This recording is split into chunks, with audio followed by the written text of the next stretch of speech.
عندي بطاطا فرتة، لحمة مدبلة، اللب اللي شلته من البطاطا شوحته بشوية زيت. حشيت حبات البطاطا.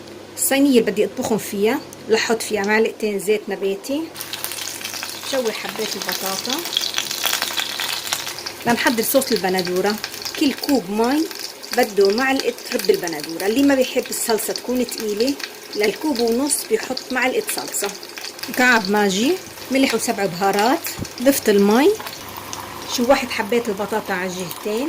هلا بهالمرحلة يا بضيف الصوص مباشرة او بضيف معهم لب البطاطا. هلا حضيف الصوص،